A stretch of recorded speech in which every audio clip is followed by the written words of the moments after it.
Boa noite, irmãos, a paz. Vamos orar? Vamos levantar, vamos orar? Vamos orar para começar. Os nossos irmãos hoje acho que ficaram com medo da chuva e resolveu ficar em casa. Mas está tudo bem. Soberano Deus e eterno Pai, graças te damos, Senhor, por mais esse dia que o Senhor nos acrescentou, pelo privilégio, Senhor, de estarmos na tua casa para aprender mais de ti, Pai.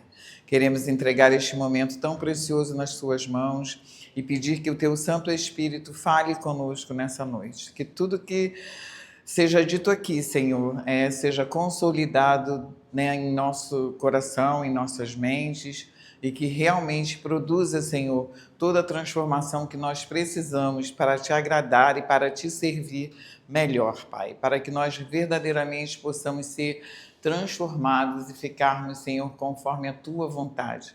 Que sabemos que a tua vontade é que nós alcancemos a estatura do varão perfeito, e para isso nós só conseguimos se nós estivermos sob a ação do teu Santo Espírito. Então, Pai, fala conosco nessa noite, ensina-nos tudo o que precisamos saber, Pai, e ajuda-nos, sobretudo, a não ser somente ouvintes da palavra, mas praticantes da palavra, Pai.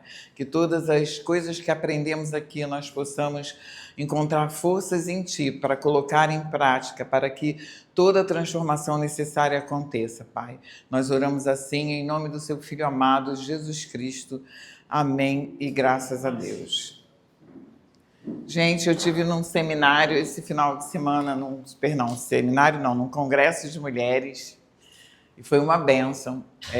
O assunto foi Vivendo Divertidamente com Jesus, né? E esse divertidamente, né? Mente, né? Divertida. Foi muito bom ao longo desse, né? Do nosso término aqui, eu vou poder colocar muitas coisas que foram ditas lá, que foi muito interessante. A palestrante é uma psiquiatra, ela é uma serva do Senhor, ela é a Laís, filha da doutora Lília Quintanilha, vocês já devem ter ouvido falar dali da Igreja Parque São Basílio, e ela é excelente pregadora, mas o tema que ela abordou, a profissão dela dá mais, né? Mais embasamento, porque ela tem a formação psiquiátrica. Então foi assim muito enriquecedor, foi muito bom. E assim, eu falei, eu precisava estar lá, sabe? Quando você vem conversando com Deus e falando para Deus, Deus, eu quero muito fazer isso, eu quero muito fazer aquilo, mas eu queria saber se o Senhor quer, se é isso mesmo. E aí você vai lá, e aí assim, Deus fala, é isso aí, é o mesmo caminho. Desde o ano passado, Deus vem colocando coisas no meu coração e eu venho, né, testando. Senhor, é isso mesmo que o Senhor quer? A gente fica na dúvida, né? Se é coisa da nossa cabeça ou se é coisa do Senhor. E realmente esse congresso foi assim, é isso mesmo que eu tenho que fazer. Então, assim, foi muito bom, foi muito enriquecedor e tudo que eu aprendi lá eu vou compartilhar com vocês aqui.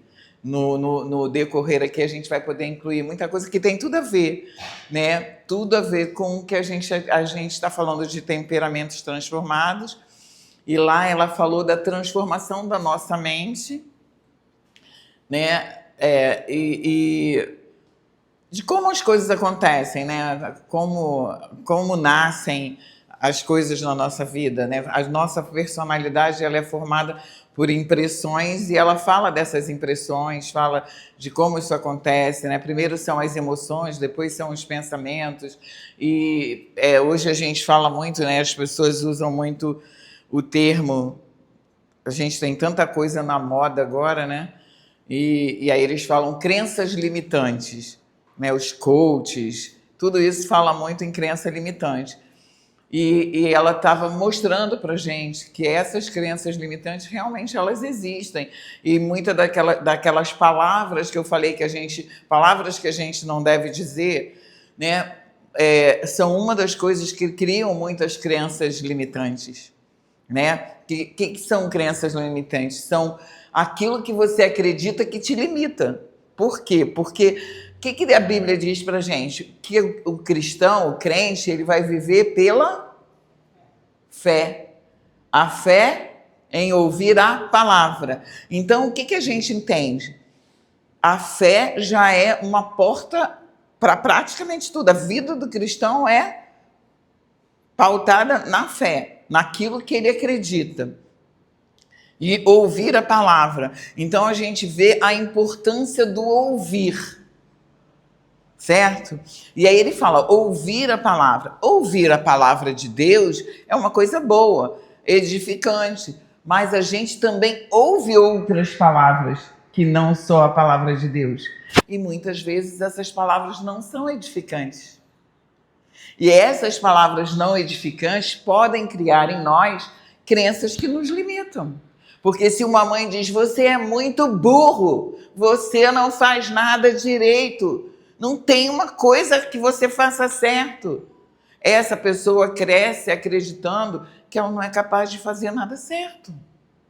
Isso é uma crença limitante, porque toda vez que ela tiver que tomar iniciativa para fazer alguma coisa, internamente ela vai pensar, eu não faço nada direito, então não adianta nem eu fazer, não adianta nem eu tentar. E ela falou sobre, não sobre isso só, mas sobre muitas coisas e como a gente vence isso. E mais uma vez, a gente vai para a transformação da nossa mente, né? A nossa mente precisa ser transformada pelo Espírito Santo. A única forma da gente vencer todas essas coisas é pela transformação da nossa mente. A única forma da gente destruir essas crenças que nos limitam é repetindo ou anulando esses sofismas, né? Porque o que são sofismas? Vocês sabem o que é sofisma? Paulo fala na palavra dele sofisma. Vocês sabem o que é sofisma? Sofisma é uma coisa que parece verdade, mas não é. É um engano. Tem cara de verdade, mas não é verdade. Entendeu? E aí é muito mais perigoso, porque o que não é verdade, para você é claro, mas aquilo que tem aparência de bom, aparência de certo, mas não é muito mais perigoso, porque te leva a cair, né? Então, ela ensina pra gente, ela ensinou como a gente destruir esses sofismas, como a gente sobreviver a eles, como a gente não ser influenciado e muitas vezes, como ela como psiquiatra, né, ela tem condições de ensinar para a gente como a gente vencer as limitações que foram colocadas em nós por alguma maneira. Às vezes foi um trauma que você passou, né? Às vezes foi uma palavra difícil. Ela até citou um exemplo que uma menina com 18 anos, ela nunca teve problema nenhum. Quando ela entrou na faculdade, alguém falou que ela era sequelada. E ela ouviu aquilo e aquilo entrou, sabe, na mente dela, e ela passou a se sentir diferente do que ela se sentia antes. Mas ela nunca tinha pensado nisso. E conversando com a psiquiatra, fazendo um trabalho, né? Levantando as coisas à luz da Bíblia, ela falou assim, poxa, eu estou lembrando de um negócio que depois disso eu me senti diferente. Então, ela ensinando como a gente vence essas coisas, como que a gente pode mudar, né? Essas palavras que, né, essas crenças que nos limitam, né? Palavras que geram crenças que nos limitam. Como a gente vence isso? O não cristão, ele tem como vencer? Tem. Ele vai ter que procurar uma ajuda, um psiquiatra, um psicólogo, um analista, né? Alguém para trabalhar isso. Nós, como cristãos, nós temos a bênção de poder falar diretamente com Deus, de poder nos rasgar diante de Deus, nos derramar diante de Deus e colocar todas essas coisas que muitas vezes a gente não consegue abrir o nosso coração para ninguém, mas a gente consegue falar para Deus, para o Espírito Santo, e Deus vai nos levar a caminhos, a situações que a gente consiga vencer essas crenças. E muitas vezes o próprio Espírito Santo nos dá ferramentas para vencer essas crenças. Mas a gente vai compartilhar isso aos pouquinhos. Vamos lá, vamos voltar aqui para o nosso colérico e vamos terminá-lo. O livro, como eu falo para vocês, tem muito conteúdo falando especificamente sobre cada temperamento e cada pessoa antes e depois, né? E com Paulo é enriquecedor. Acho que a parte que mais tem conteúdo aqui é Paulo, porque ele é realmente muito rico. Mas eu vou dar um pedacinho para vocês não esquecerem, né, daquelas características principais. E a dica que a Fernanda Boaventura dá no livro dela, ela diz: eu sou colérico, né? Sou uma pessoa cheia de convicção e de vontades fortes. Sou muito prática, gosto de desafios e competições, sou uma líder nata, tenho um raciocínio muito rápido, adoro ensinar, sou expansiva, trabalhador, tenho forte determinação. 5 curiosidades sobre o colérico. A casca é dura, mas o coração é mole. Ele sofre com o seu jeito impaciente de ser. É verdade, gente. Uma das coisas que eu mais sofro é por ser extremamente impaciente. Eu passei a vida toda tentando e pedindo a Deus isso, porque eu não sou muito tolerante nem muito paciente, principalmente com quem tem preguiça e não quer aprender.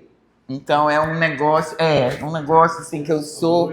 Boa noite. Eu sofro muito. Então eu entendo perfeitamente os meus amigos, meus irmãos coléricos, porque eu sinto isso na pele e isso me dói profundamente. Eu não queria ser assim, mas eu sou. Então eu tenho só que melhorar, né? Não tem jeito. Ele sabe que errou, mas não consegue pedir desculpas em palavras. Entretanto, pede realizando seus desejos. Hoje eu já consigo pedir desculpas em palavras. Antigamente eu não conseguia, não. Antes de Jesus eu não pedia desculpa, não. Mas depois de Jesus eu aprendi que se eu não pedisse desculpa e não perdoasse, eu não ia para o céu. Então eu resolvi mudar, entendeu? E faço um esforço, mas consigo. Hoje realmente eu não tenho mais dificuldade de pedir perdão. Errei, eu vou lá e peço perdão numa boa. Não tenho mais essa dificuldade. O jeito de motivar quem ama é criticando. Também é péssimo isso. Se ele nem isso faz, pode saber que ele já desistiu de você. Isso é uma verdade horrorosa. Mas, assim, o jeito do colérico motivar acho assim, a gente quer tanto o crescimento do outro que, em vez da gente valorizar as qualidades, a gente fica mostrando o defeito para ver se ele para de ter defeito. Mas isso é errado e geralmente surte o efeito contrário, porque você não valoriza as qualidades, aponta só os defeitos, a pessoa se sente infeliz e acaba que não dá certo. Então, são pontos que a gente tem que buscar melhorar. Eu reconheço minha falha e busco melhorar, mas sei que é uma característica do meu temperamento desagradável. Eu quero tanto que a pessoa dê certo, eu quero tanto que eu acabo mostrando tanto erro. Então, não é bom. É uma coisa que o Espírito Santo de Deus vai trabalhando mas não é por falta de amor, nem por um espírito crítico, nocivo. É mais realmente porque você gosta tanto da pessoa que você quer que ela cresça, que ela entenda, que ela enxergue. Mas cada um tem seu tempo e a gente precisa respeitar. Sente-se inseguro por achar que tem que tomar a frente de tudo na sua vida e dos outros e decidir as coisas sozinhos. Também é uma característica, porque como é muito determinado, muito prático, muito líder, muito, acha que tem que tomar frente de tudo, tem que resolver tudo, e é muito ruim, porque ninguém tem que resolver tudo. Todos os problemas do mundo não são seus, nem da sua família, né? E quando você tem essa natureza, você acaba trazendo muita coisa para você traz muita coisa para você, absorve muita coisa que não é sua, e o dia que você não pode, você já acostumou todo mundo mal. As pessoas já se acostumaram a você resolver tudo, a você estar na frente de tudo, e a hora que você não puder, você já não é mais tão bonzinho quanto você era, né? Então, são coisas que a gente... Daí a importância do autoconhecimento. Por que a gente tem que se conhecer? Para a gente ser feliz e fazer os outros felizes. Porque a gente tem o direito de ser feliz. E quando a gente se conhece, a gente vai se respeitando, né? Vai reconhecendo as nossas falhas, vai tentando melhorar, e aí vai fazendo o próximo feliz, porque a gente, né, vai melhorando as nossas características ruins e vai respeitando os nossos direitos. Todos nós temos direitos. E direito de ser feliz também. Não da forma que o mundo propaga pra gente. O mundo diz que você tem que ser feliz, mas é um ser feliz que só conta você, né? O outro não é contado. Quando o mundo propaga, eu tenho que ser feliz, né? Você merece ser feliz, e um merece ser feliz como se o outro não importasse. Mas no Evangelho de Cristo não é assim. Nós merecemos ser felizes, todos nós fomos feitos para ser felizes, mas nós temos que considerar o próximo. Deus diz até que a gente tem que considerar o próximo maior do que a gente, né? Então, eu digo que ser cristão é andar na contramão do mundo. Tudo que o mundo diz está errado, é o contrário, né? É tudo ao contrário. Deus chama a gente para ser solidário, para ser amoroso, para ser gentil, para ser compassivo. Tudo ao contrário do mundo. O egoísmo, a gente foi chamado para ser altruísta, né? Não fomos chamados para ser egoísta, fomos chamados para ser... No momento que você pensa no outro, você não é mais egoísta, né? Egoísta, a palavra diz, egoísta, né? Egoísta, centro. O ego é o centro. Você é o centro, porque o ego é você. Então, você é o centro, né? Então, ser cristão é andar na contramão do mundo. É fazer exatamente o oposto de tudo que o mundo espera. E a gente tem que ter a consciência de, como a palavra diz, nós seremos odiados por isso. Vai chegar o momento que a gente vai ser odiado por isso, porque o mundo está ficando tão sem noção, as pessoas estão ficando tão desprovidas de valores, que quem tem valor vai ser olhado atravessado. Agora a gente já está sendo chamado de fundamentalista religioso, né? Antigamente era só o Islã que era fundamentalista religioso, agora o cristão também já está sendo chamado de fundamentalista religioso, né? Então a gente tem que se conhecer, se respeitar, se amar, se respeitar e ter consciência. Fomos feitos para ser felizes, sim. Não é essa felicidade que o mundo propaga, não é uma felicidade sem problemas, não é. Porque a paz que excede ao entendimento que Deus promete é em meio ao caos. Ele não promete uma paz que excede. Por que a paz excederia o entendimento se não fosse em meio ao caos? Se não fosse em meio ao caos, todo mundo teria paz e não teria por que exceder ao entendimento. Mas excede o entendimento exatamente por isso, porque você consegue estar em paz quando tudo está um caos à sua volta. Então, nós fomos chamados para isso. Fomos chamados para ser felizes, não tem nenhum problema, só que a nossa felicidade é um lugar onde todos estão felizes com a gente, onde todos têm o mesmo direito de serem felizes com a gente. Não é uma felicidade para nós só, né? Deus não nos chamou para isso, né? Senão ele não teria feito a Eva, deixava Adão sozinho, estava tudo certo, ele estava no paraíso até hoje, né? Mas, fazer o quê? 10 coisas que o colérico gosta de mandar, ele sempre toma a dianteira, de ser servido, ele se sente muito amado quando fazem o que ele gosta. Quem não gosta, né, gente? De ser reconhecido, ele se esforça tanto que não faz nenhum mal, um arrasou. De ser ouvido, se tiver quem escute, ele vai longe nos conselhos e nas direções. De desafios, se tiver algo que ninguém consegue fazer, pode chamar o colérico, que ele vai dar um jeito de fazer. E é verdade, porque eu não sossego enquanto eu não conseguir. Eu digo que eu só não consigo fazer aquilo que eu não quero. Porque, gente, eu não durmo. Eu não durmo até conseguir. Eu brigo com o computador. Se a gente tem que entregar um negócio, eu viro o computador do lado avesso, mas eu tenho que entregar. Eu não desisto. E é isso, faz parte da vida. De competir. Eu só não sei perder, verdade. Ninguém gosta de perder porque eu gostaria, né? de autonomia, né? E quando ele tem liberdade para fazer o que quer, como quer, ele se acha. De luxo e glamour, ele se empolga. Eu já não ligo muito para luxo e glamour, pelo contrário. Eu sou extremamente basicona, eu não gosto de brilho, eu não gosto de chamar atenção, eu não faço questão de estar de frente para nada. Eu adoro os bastidores, eu adoro fazer acontecer e ver o negócio acontecer. Eu não preciso estar lá na frente, eu só quero saber que aconteceu e deu tudo certo. Para mim, essa é a maior... Eu não gosto muito de glamour, não, gente.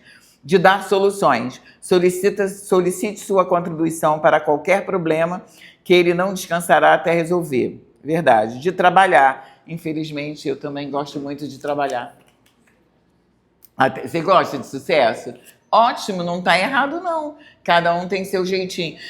Não é, eu gosto do sucesso, eu só não faço questão do glamour, sabe? Aquele negócio, luzes, foco em mim, não, pode tirar o foco de mim, não tô nem aí, entendeu? Eu gosto da certeza de ter feito um negócio bem feito, de ter feito aquilo acontecer, tirar aquilo da minha cabeça e fazer aquilo acontecer. Eu gosto dessa sensação, sabe? Eu fiz, eu consegui, mas ninguém precisa saber, eu sei. Sabe? Isso me basta. Ninguém precisa saber. Eu sei que eu fiz, eu tirei daqui, botei aqui e realizei. Então tá tudo bem. Se o outro levar os louros, tá tudo bem, não tem problema para mim. Eu só quero a certeza de que eu fiz. Isso tá ótimo. Cada um com seu jeitinho. E não é nenhum pecado você gostar do glamour e do sucesso, não. Cada um tem seu jeitinho. 10 coisas que o colérico não gosta. Tem alguém colérico como eu aí? Ou só eu que sou colérica? Tamo junto? Oh, meu Deus! Alguém como eu? Pô, tava sozinha aqui. Todo mundo só sanguíneo. E eu aqui. Você também... Poxa vida, eu falei, tô sozinha no pedaço aqui sofrendo. Então vamos lá. 10 coisas que o colérico não gosta. Vamos ver se você concorda. De esperar. Para ele, tempo é moeda cara e não pode ser desperdiçado com qualquer coisa. Eu detesto. Uma coisa que eu abomino é noiva que atrasa no casamento. Por causa de quê? Ela gasta com uma coisa que não é dela. O tempo é dos outros. Entendeu? O tempo é dos outros. Não, 15 minutos é charmosésimo. 1 hora para mim é falta de educação. 3 horas eu fui embora para casa. E não quero nem saber se eu sou madrinha, se eu sou a tia. Eu não quero saber. Uma amiga minha atrasou 3 horas no casamento. 3 horas deixou as madrinhas com salto em pé na igreja. Fui para casa. Sinto muito. Você não queria que eu fosse 3 horas de atraso? Não. Isso não é um desrespeito, gente. 3 horas é uma falta de respeito com todas as pessoas que estão ali. Você foi pro salão, você fez tudo, você correu, fez uma desesperada para cumprir o horário, para estar lá na hora, para a pessoa levar 3 horas para chegar no casamento. Merece uma coça. Vou embora. Foi embora. Desculpa. Não, isso aí seria perfeito.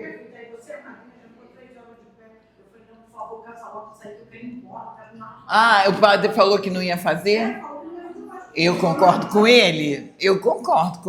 Mas ele não devia ter nem esperado, ele devia ter ido embora, porque ele não tinha pago para fazer o casamento, entendeu? Mas ele esperou, tinha que fazer. Mas, gente, sinceramente, a gente está brincando para tornar o assunto leve, mas olha só, tempo é uma coisa preciosa e ele não é seu, é de todo mundo. O atrasildo é a pessoa que dispõe de uma coisa que não é dele, o tempo. Porque pensa bem, você vai num lugar, de repente a pessoa destinou aquele horário para te atender. Aí tu chega atrasado. Você atrasa toda a agenda da pessoa? Muitas vezes, aí, por exemplo, a pessoa te dá 15 minutos. Aí você fala, nossa, que má vontade, nem me atendeu direito. Que tu chegou meia hora atrasada, a pessoa tem compromisso, tem outras pessoas. Então ela te deu o tempo que ela tinha.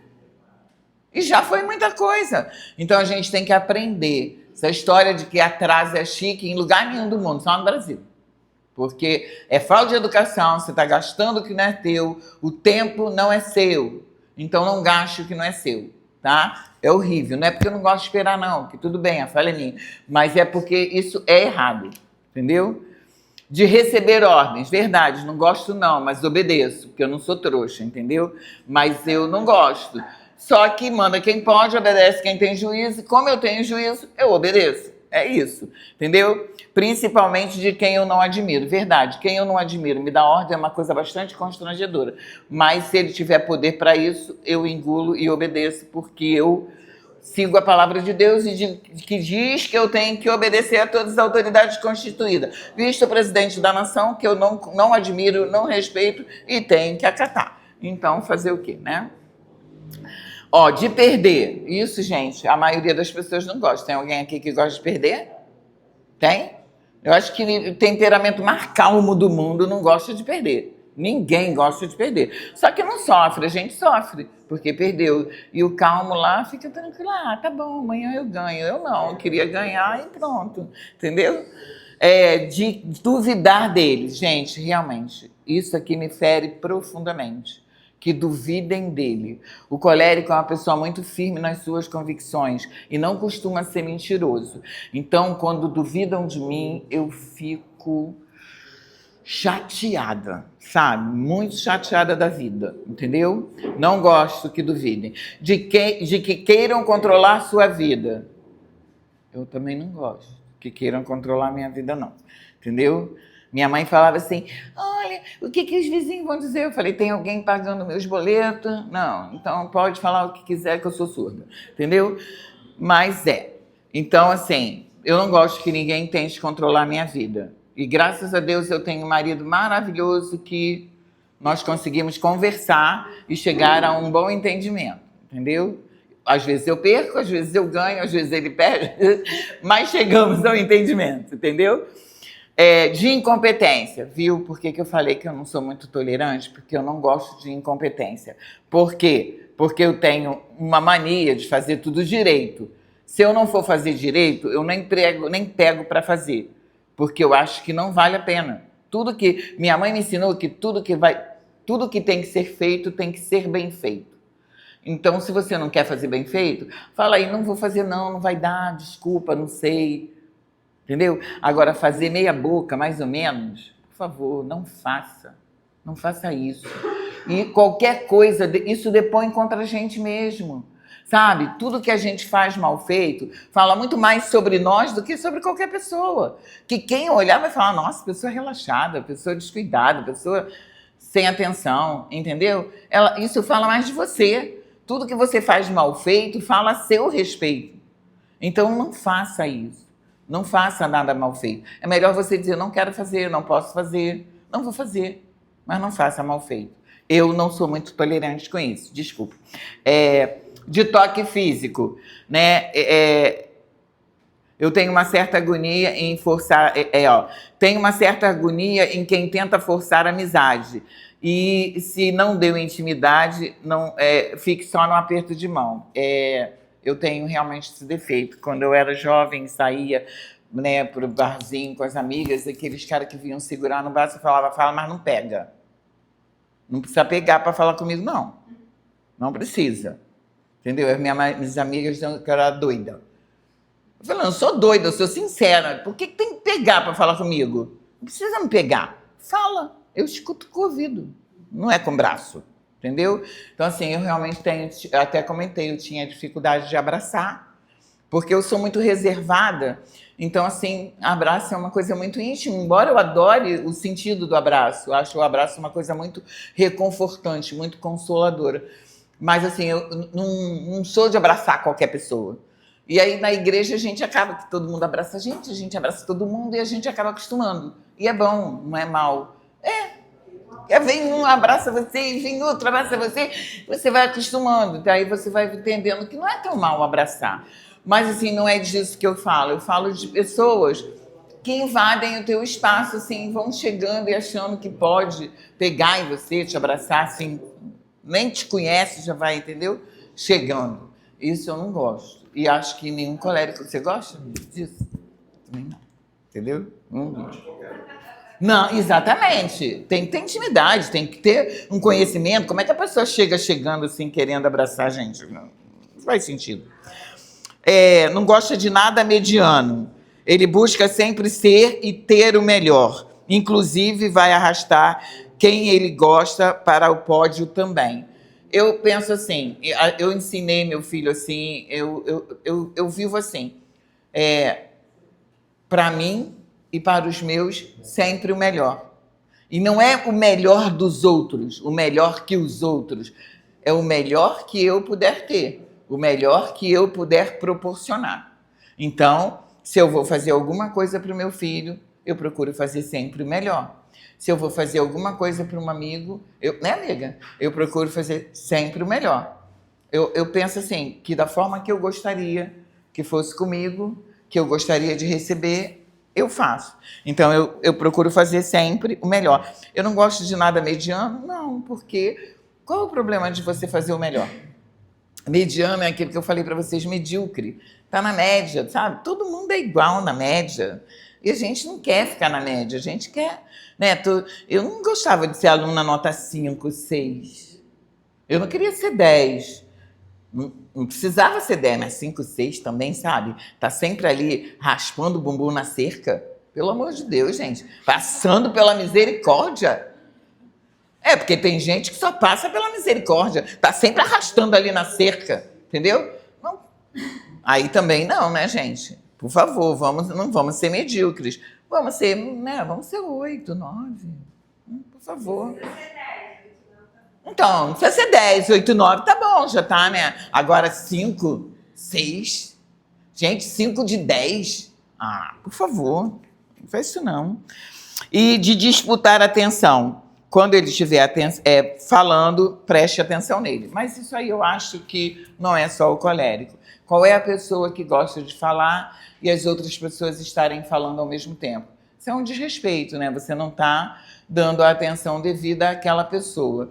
Eu me sinto triste, desrespeitada e acho que qualquer pessoa se sente assim. Mas, né, tem gente que não liga. Vamos lá. Paulo, ele era um ativista prático, tudo na vida dele era utilitário. O colérico, ele é muito prático, assim. Tudo tem que ter uma utilidade, nada é em vão, nada é à toa, tudo tem que ter um sentido prático. Se não tiver, ele descarta. É um líder natural, obstinado e muito otimista. E o seu cérebro está sempre fervilhando de ideias, de projetos ou objetivos que geralmente ele realiza. Como o senhor sanguíneo, o colérico é extrovertido, mas não tão intensamente, né? O sanguíneo é o sol mesmo, assim, já chega, chegando, assim, entendeu? Bem tu, né? Bem cheguei, entendeu? Entendeu? Então, assim, os coléricos são geralmente bons diretores de empresas, generais, construtores, soldados, políticos, administradores, e são geralmente incapazes de executar trabalhos minuciosos. Não é, vejam bem, gente, são características gerais. Existem coléricos que são capazes de realizar serviços minuciosos, porque tem outras, né, a gente já aprendeu que tem outras coisas que influenciam, que podem alterar as características. Isso, de um modo geral, o colérico não é muito dotado, né, de trabalhos, de capacidade para executar trabalhos minuciosos e precisos. Por exemplo, ser um relojoeiro é uma coisa que deixaria a gente meio enfadado, sabe? Eu ficaria completamente enfadada, eu jogaria o relógio pro alto e adeus relógio, entendeu? Então, assim, eu reconheço a gente... Mas olha só como é bom a gente conhecer os nossos né, potenciais. A gente vai procurar um negócio desse? Não, porque a gente sabe que vai dar errado. Se eu já sei que uma das minhas características não se dá muito bem com isso, eu vou procurar isso? Não, então olha como é bom a gente conhecer as nossas características, né, boas e as más. Por quê? Porque as más a gente vai tentar melhorar e vai segurar o freio para não pisar na bola. E as boas a gente vai potencializar e na hora da gente procurar as coisas, a gente vai procurar aquilo que nos beneficie. Nós vamos buscar aquilo em que nós somos melhores. É a lógica. E aí a gente vai ser muito mais bem-sucedido. A gente tem muito mais chance de ser bem-sucedido procurando, né, potencializando e usando aquilo que a gente é melhor do que aquilo que a gente não é, meu bom, né? Então, a gente se conhecendo e sabendo no que nós somos muito bons e do que nós não somos muito bons, nós vamos usar aquilo que somos muito bons. Senão, né, tem gente que faz essas escolhas doidas, mas nós não somos desses. Nós temos Jesus e temos o Espírito Santo, né? E aqui fala, né, uma característica triste do colérico, ele é cruel, ele tem dificuldade de ter compaixão. E é triste, mas é verdade. Né? E a gente vê lá no caso, ele cita, o autor aqui cita, né, Atos 7, 8, que Saulo consentiu a morte de Estevão. E eles deduzem, né, porque tem muitas coisas que na Bíblia elas não são claras, elas são analisadas, né, pelas circunstâncias, pelos acontecimentos. Porque eles acham que Paulo foi responsável pela morte de Estevão? Porque depois pegaram a capa de Estevão, apedrejado, e colocaram aos pés de Saulo, que ele ainda não era Paulo, ele ainda não tinha se convertido. Então pegaram a capa de Estevão, depois de apedrejado, e colocaram aos pés de Saulo, de onde se conclui que Saulo foi o mandante ou estava diretamente ligado aos mandantes daquele apedrejamento, né? Então, é uma característica difícil, mas é verdade, né? Saulo, aqui fala assim, o autor fala assim, Saulo continuou seu caminho implacável e cruel, tão característico do temperamento colérico, o temperamento da maioria dos ditadores cruéis e dos criminosos deste mundo tem sido predominantemente colérico. Mostrar compaixão é uma das coisas mais difíceis de aprender para o cristão colérico. Ele geralmente é rude, sarcástico e tem uma língua muito ferina. E isso é verdade, mas a gente pode ser transformado pelo Espírito Santo. Eu sou uma prova viva disso. Já fui uma sincericida, entendeu? Que matava as pessoas. A palavra mata. E eu matei muita gente com a palavra. Não matei assim porque, fui me meter na vida dos outros. Mas, às vezes, as pessoas pediam a minha opinião e aí, coitadas, eu, sem a sabedoria divina, matava as pessoas com a palavra. Por quê? Porque eu falava a verdade. Não é que eu falava a verdade, mas eu falava a verdade sem compaixão, sem misericórdia, sem amor. E é onde Paulo fala, onde não tem amor, não adianta nada. Tudo fica ruim sem amor. Então, assim, eu estava errada? Estava, porque eu não tinha misericórdia, amor, né? Eu não falava dessa forma, eu falava a verdade. A pessoa perguntou a minha opinião. Então, eu dizia a verdade verdadeira, nua e crua, sem nenhum toque de amor. E existem 1000 maneiras de você dizer as verdades sem matar ninguém. Mas eu, que não conhecia Jesus, achava assim, poxa, gente, eu só sou sincera. Ela perguntou, aí eu falei.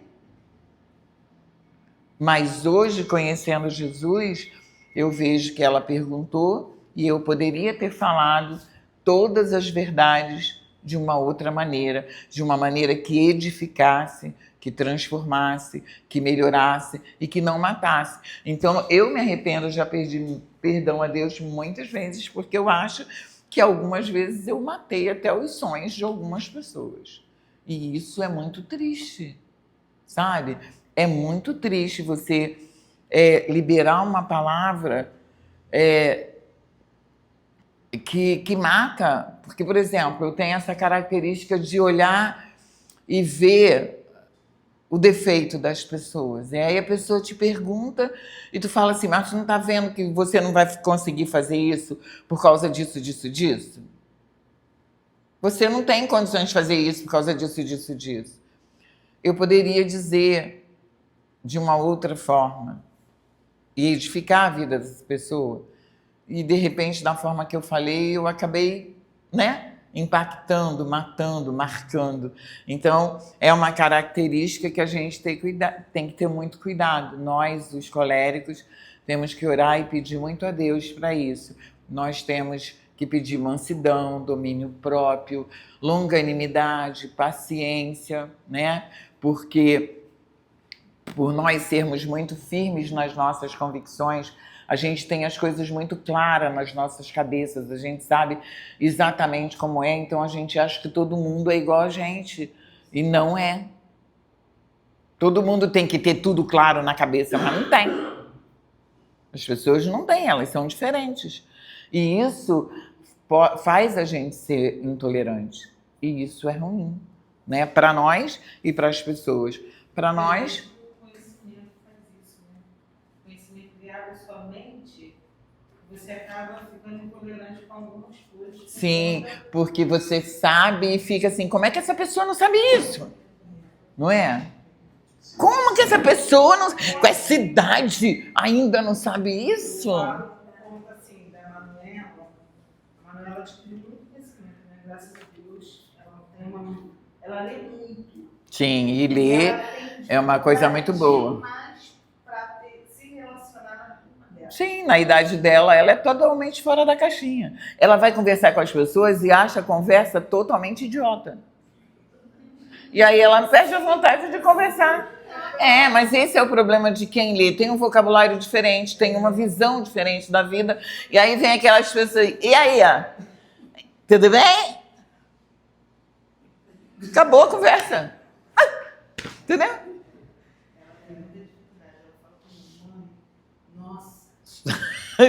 Tadinha, eu entendo a Manu, porque eu vivi isso, eu sempre li muito, eu sempre gostei muito de ler, eu sempre fui muito curiosa. Então, quando chegavam os meninos da minha idade para conversar, era tão difícil, eu falava, gente, onde que esse povo tá com a cabeça? Entendeu? Aí ela falou aqui em Atos 8. Sim.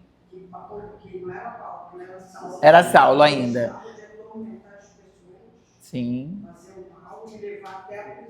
É mal no sentido de que ele era um perseguidor. Mas é como eu expliquei, para Paulo aquilo não era mal.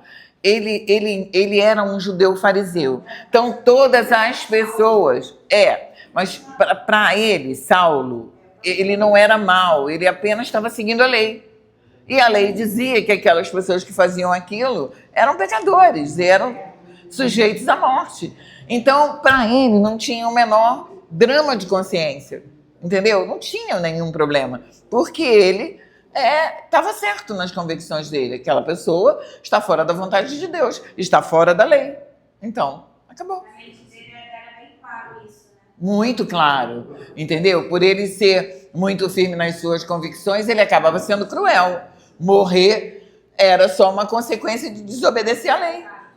Entendeu? Era só uma consequência, desobedeceu a lei. Quem desobedece a lei morre. Então morreu, acabou. Para Paulo não tinha nenhum problema, entendeu? Ele era cruel nesse sentido, porque ele não tinha nenhum problema, ele era prático, não obedeceu a lei, é passível de morte, então tá bom, morreu, acabou. Mas não é porque ele fosse mau. Só que nessa brincadeira, a gente vê que Paulo foi um dos caras mais transformados. Quando chega depois, Paulo você vê nitidamente o amor de Paulo pelas almas. Sabe? Ele não deixou de ser colérico em nenhum momento, mas ele tinha um amor pelas almas, um desejo de que todo mundo fosse alcançado, que a palavra alcançasse, entendeu? Ele tinha esse ardor, ele amava as pessoas. E ele tá vendo? Ele usou sua força para edificar, para corrigir, para ensinar. Quer dizer, toda a firmeza que Paulo tinha, toda a sabedoria, todo o conhecimento e toda a impaciência, ele botou no bolso para poder ensinar. Porque pensa bem, ensinar é uma coisa difícil. Inculcar na mente das pessoas, e ele não estava inculcando na mente de crianças, ele estava inculcando na mente de homens adultos. Ele estava pregando o evangelho para pessoas adultas, para pessoas que têm uma vida, que têm uma história.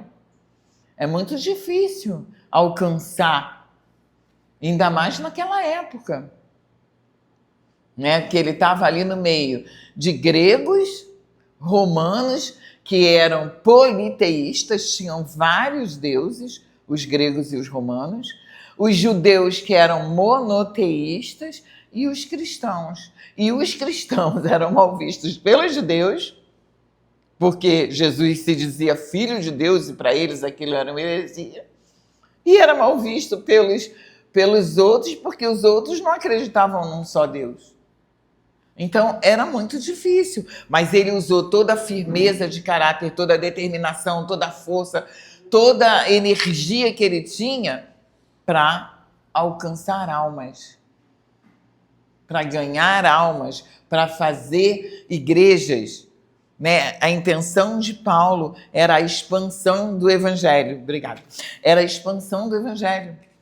Então, você vê nisso que ele foi a pessoa mais transformada, de cruel, duro, impaciente, firme, arrogante, prepotente, uma série de características. Ele acabou sendo muito amoroso, muito preocupado, deixou os pilares da doutrina cristã são de Paulo. As cartas de Paulo têm a maioria das doutrinas cristãs. Por quê? Porque ele tinha uma preocupação de ensinar o certo e que as pessoas seguissem o evangelho verdadeiro. Ele tinha esse amor, essa preocupação. Então, assim, é uma das visões assim mais transformadoras. Paulo foi muito transformado, muito. Paulo perdeu muito e ele foi muito transformado. E aí a gente tem força de vontade, tá? Aqui é difícil porque tem várias passagens bíblicas para dar para vocês, mas ele fala assim, ó, Paulo descreve o poder espiritual que reside na carne do crente, isto é, no seu corpo, levando cativo todo pensamento à obediência de Cristo, porque as pessoas tinham... foi Ananias que recebeu Paulo, né, na casa dele, por uma ordem de Deus. Só que pensa bem, gente, se coloca no lugar de Ananias. O cara era um perseguidor de cristão. Mandava matar tudo quanto era cristão. Aí fala, recebe esse irmão na sua casa. Esse cara se converteu mesmo? Tem certeza ou ele não vai me mandar matar também? Não é? Ananias recebeu, mas olha, se Paulo tivesse só armando uma emboscada para pegar mais um cristão, Ananias era humano, ele pensou nisso, né? Ele pensou nisso. Mas Ananias experienciou a maior transformação. Ananias foi o primeiro a ver a grande transformação. E é incrivelmente, porque Paulo é uma pessoa de firmes convicções, ele foi radicalmente mudado. Naquele encontro com Jesus, tudo que Paulo sabia, tudo que Paulo tinha como certo, firme, mudou. Tudo que era importante, que era firme mesmo, tudo que fazia parte da vida dele, como a crença, a fé, o propósito de vida, tudo que Paulo tinha como importante, foi mudado no momento que ele viu Jesus. Que Jesus esteve com ele e transformou ele em Paulo. Então, assim, Ananias pôde experimentar a maior transformação que um indivíduo pode ter. Porque Paulo ele levou a mente dele cativa a Cristo. O que fez Paulo ser transformado foi levar a mente dele cativa a Cristo. Não mais vivo eu, mas Cristo vive em mim. Então aquela pessoa dura, aquela pessoa cruel, aquela pessoa impaciente, aquela pessoa intolerante, foi transformada. Não continuou sendo colérico? Continuou sendo colérico. Mas tudo aquilo que era usado para, né, o mal passou a ser usado para o bem. E aí ele dá lá para a gente Gálatas 5, gente. Fruto do Espírito: amor, bondade, benignidade, mansidão, domínio próprio, longanimidade. Longanimidade, vocês sabem o que é longanimidade? Longo ânimo, sabe? É você não desistir fácil das coisas. Ter ânimo para suportar o tempo, a demora, a espera. Isso é longanimidade. Domínio próprio é freio, sabe? É você não reagir às emoções, sabe? Você não sucumbir às emoções, né? As emoções levam a gente para muitos caminhos bons, mas também para caminhos maus. Por isso Deus fala que se a gente tem que guardar alguma coisa, que a gente tem que guardar o nosso coração, porque é dele que procede todas as coisas. Sim, porque tudo começa com uma emoção. Você tem alguém faz uma ação com você e você tem uma reação, mas essa reação ela nasce da emoção. Se você sentiu alegria, você manda para a sua mente um sentimento de alegria e você tem um bom pensamento e uma boa reação. Mas se você sente ira, se você sente dor, se você sente injustiça, você manda para o seu subconsciente um pensamento de dor. Você vai ter um pensamento, uma resposta. Então, por que é importante? É importante a gente cuidar do nosso coração por causa disso. Né? Então, assim, Paulo, 5:9, vamos terminar. Chama o pastor, por favor, que ele pediu para avisar ele. Já? Obrigado, gente, que o pastor pediu para encerrar o culto, para chamar ele para fazer o encerramento. Tá, muito obrigada. Então, Paulo mostra para a gente a forma, a única forma da gente ser transformado, não vou dizer mudado, mas aperfeiçoado, é quando a nossa mente é cativa a Cristo, ao Espírito Santo. Quando a gente se entrega e diz, sabe, esse negócio de aquela música bonita, né? Quebra, faz um vaso novo. Eu vejo o povo cantar, levantar a mão e falar, Jesus, se eu quebrar, o povo vai correr. Entendeu? Porque isso é muito bonito na teoria, mas na prática ser quebrado é muito difícil. Sabe? Ser quebrado é o que Paulo foi. É deixar tudo que ele era para ser aquilo que Deus queria que ele fosse. E a gente realmente quer ser isso? Não, a gente quer. A gente só não sabe se consegue. Querer eu quero, eu só não sei se eu aguento. Mas eu quero. Mas é isso. Então, é possível ser transformado? É possível. Mas você tem que se submeter à ação do Espírito Santo de Deus. E aí a gente vai ter esse homem transformado. Esse homem que viajou o mundo todo para pregar o Evangelho, redigiu cartas maravilhosas que ensinam tudo que a gente hoje tem de doutrina, a gente tem baseado nas cartas de Paulo, porque ele fundou igrejas e ele foi vendo as necessidades conforme os problemas iam surgindo, as necessidades iam surgindo dentro da igreja, ele ia escrevendo as cartas para orientar e essas cartas de orientação acabaram virando doutrinas, acabaram sendo seguidas por todas as igrejas. E usou toda a sua força para edificar, corrigir e ensinar com amor. Então, isso mostra que não tem característica nenhuma, por pior que sejam as características de um indivíduo, de qualquer temperamento, porque não se iludam, todos os temperamentos têm características boas e características ruins. Não tem nenhum temperamento perfeitinho, bonitinho, não tem. Não tem.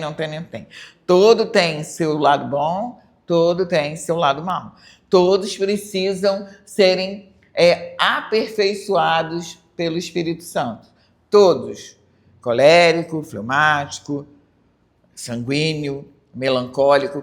Todos têm situações, e a gente vai ver. Tem situação para uma pessoa pessimista. Ela não precisa do Espírito Santo para ela deixar de ser pessimista, gente. Uma pessoa pessimista não sai do lugar, gente. Nada vai dar certo. Nada vai dar certo. Se a pessoa já parte da premissa de que eu não vou conseguir. Não adianta, nem vou conseguir, gente. Eu não vou, não. Eu sou aquele negócio que eu falei, o sincericida, que eu não sou mais assim. Eu estou tentando não ser. Porque eu já falava logo, vai não, que não vai dar certo mesmo. Entendeu? Você não acredita, vai fazer o que lá? Não vai não. Hoje eu digo, calma, fulano, não é assim não. Vamos mudar essa cabeça aí, que se você não acreditar, não vai dar certo mesmo. Mas bora acreditar, né? Porque se tu não acreditar, ninguém vai acreditar. Então vamos lá. Mas antigamente falava, vai não, meu filho, vai não, porque não vai dar certo mesmo, não. Tu já tá achando que não vai dar certo? Não vai dar. Entendeu? Então, assim, como Deus transforma a gente. Gente, eu sou a prova viva. Eu tô aqui, 67 anos, dizendo para vocês, Deus transforma. Eu ainda tenho coisa aberta, não tô pronta não, eu tô em obra ainda.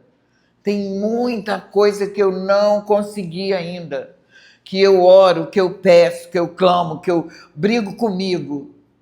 E eu ainda não consegui, ainda não estou conseguindo. Mas tem muita coisa que Deus já fez aqui. Essa língua aqui, então, glória a Deus. Glória a Deus que ele não fez cair, não. Ele só segurou, graças a Deus. Já pensei, podia fazer cair, mas ele não fez. Ele só, entendeu? Gente, olha, domínio próprio é uma das coisas mais difíceis dessa vida. Quem tem domínio... Gente, eu admiro meu marido demais. Demais. Meu marido tem um absoluto domínio próprio. Você olha para o meu marido, ele é uma folha em branco. Você não sabe. Você não sabe. Você olha para ele, você não sabe se ele está alegre, se ele está triste, se ele está nada. Você não sabe. Não sabe. Você não sabe. Eu sei porque eu estou há 33 anos lá. O cara entra, já sei que tá tudo bem, se não tá. Do jeito que entra em casa, eu já sei como tá. Mas, assim, se você chegar aqui, ele sentar, você é incapaz de lê-lo, porque ele não é transparente. Todas as emoções dele estão tudo na caixinha certinho. Entendeu? E eu admiro muito. Meu marido não deixa ninguém estragar o dia dele. Ele que é esperto. Não sou eu que sou tonta.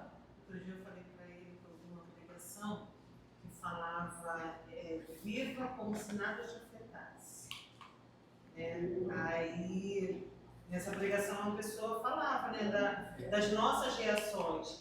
No mundo espiritual, ele acaba captando, né? E se te vê ali que você cai naquilo, e toda hora que vai ficar acontecendo. Nesse congresso que eu fui sábado, ela falou uma coisa muito importante. Nós precisamos deixar de reagir e passar a agir.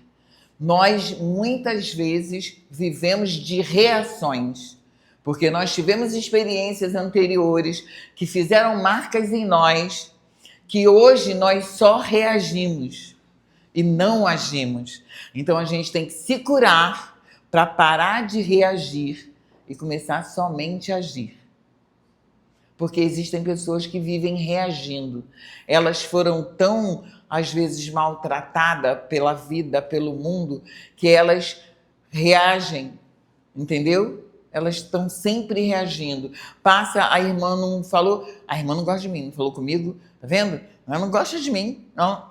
Ela está reagindo, a pobre nem fez nada. Veja, coitada, estava com a cabeça no mundo da lua, nem tchum, mas ela não gosta de mim. Entendeu? Ela está reagindo por quê? Porque ela tem uma história dela lá atrás, um sentimento de menos-valia, uma coisa de que ninguém gosta de mim, entendeu? Que faz ela, qualquer pessoa que ela entenda como que não gosta dela, que não foi com a cara dela. Então, é o que eu falo. A importância da gente se conhecer, porque todas as pessoas se relacionam com a gente, com o relacionamento sempre é muito mais sobre nós. A maneira como nós tratamos o outro e como nos relacionamos com o outro é que volta. Entendeu? É muito mais sobre nós do que sobre o outro. E como você recebe. Quando você é uma pessoa bem resolvida e está bem com você mesmo, o outro vai falar, mas você está bem resolvida, não vai acontecer nada. Mas quando você está cheio de feridas, cheio de traumas, cheio de coisas não curadas, coisas não solucionadas, o outro vai falar e ele vai ferir você e você vai reagir. Você poderia simplesmente agir, porque você está curada, tranquila, e você agiria de uma forma normal e saudável. Mas como você está ferido, você vai reagir à ação. Porque é lei, né? Toda ação tem uma reação. É uma lei. Então, quando a pessoa está bem e está curada, a ação vai gerar uma reação positiva porque você está bem, porque você está curado. Mas quando você está cheio de dores, cheio de coisas não resolvidas, cheias de crenças que te limitam, você vai reagir a uma ação que talvez não precisasse de uma reação naquela proporção.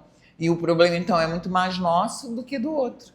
Às vezes a pessoa falou sem nenhum mal, mas você está com tanta coisa para resolver, tanta coisa que você não resolveu ainda, que você reagiu e não agiu. Então é isso que a gente precisa aprender. A gente vai treinar, se conhecer melhor, para parar de reagir e começar a agir de maneira mais sábia, né? Vamos só concluir aqui, ó. Exercícios para temperamento. Isso é que o colérico precisa exercitar. Ele precisa trabalhar a paciência e a tolerância, especialmente com a opinião diferente da deles. Praticar o controle da ira por meio da oração e da meditação. Realmente, o colérico ele tende a se irar rápido, né? Qualquer coisa tira ele ira. Desenvolver uma liderança baseada no amor, na compaixão e não no domínio, que também é um risco, porque como você é muito firme nas suas convicções, você tem a tendência de não aceitar que discordem de você, e quando você não aceita que discordem de você, você domina. E liderança não é domínio, né? Liderança é uma coisa natural. E exercitar o autocontrole e a humildade em decisões e interações diárias. Por quê? Porque o autocontrole a gente já viu, né? A gente tem uma tendência a ser sincero demais, meio cruel, né? Somos muito firmes, falamos o que acreditamos e atropelamos. Então precisamos ter domínio próprio, autocontrole. Não podemos. Humildade, por quê? Porque como a gente é acima da média, né? A gente é acima da média, a gente não é medíocre, então a gente fica um pouco vaidoso, né? Então não pode, tem que ser humilde, tem que saber que você é acima da média, que você não faz mais do que a sua obrigação de ser acima da média. Não tem nenhuma vantagem nisso. E que glória a Deus por isso, e que isso não é para tornar você melhor do que ninguém, mas é para fazer você melhor que você mesmo. Porque o nosso desafio não é ser melhor do que ninguém. Deus não espera isso de nós. A Bíblia nos dá como referência Cristo. Né? A Bíblia não dá Paulo, não dá Pedro, não diz que a gente tem que alcançar a estatura de Paulo, a estatura de Pedro. A estatura do varão perfeito é Cristo. Então, quem a gente tem que buscar parecer ser igual é a Cristo. Não é a Cláudia, não é a pastor Ney, não é ninguém. Ninguém tem que ser... O próprio apóstolo Paulo falou isso, né? Como eu sou de Cristo. Como eu seja... Meus imitadores, como eu me imita, porque eu estou imitando ele. Não é porque eu. Mas olha como Paulo mudou. Porque se fosse antes, Saulo ia dizer, me imita aí, porque eu sou o cara, entendeu? Eu faço tudo direitinho.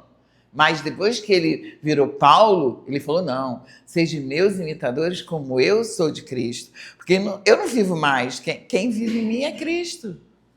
Né? Então, olha a humildade. Mas isso foi por quê? Porque ele levou a mente dele cativa a Cristo. Porque ele permitiu a ação do Espírito Santo. Então eu vou martelar até o final do estudo. A única forma disso acontecer na nossa vida é a gente se submeter à ação do Espírito. E sempre dizendo, nós precisamos nos conhecer, precisamos nos avaliar para que a gente possa permitir que o Espírito haja. Porque o Espírito Santo de Deus não age sem que a gente permita. Né? Ele não é invasivo, não é igual o diabo que fala assim, tá lá na macumba, se você não fizer isso, eu vou te matar. Se não fizer isso, vai sofrer um acidente. Se tiver, né? Tem sempre uma ameaça, uma coisa ruim que vai acontecer contigo. Não, em Deus nós temos liberdade de escolher o bem e o mal, a morte, a vida, a bênção e a maldição. Nós temos liberdade. E Deus nos dá liberdade para compreender que precisamos de ajuda, que queremos mudar e sermos mudados pela ação do Espírito. Amém?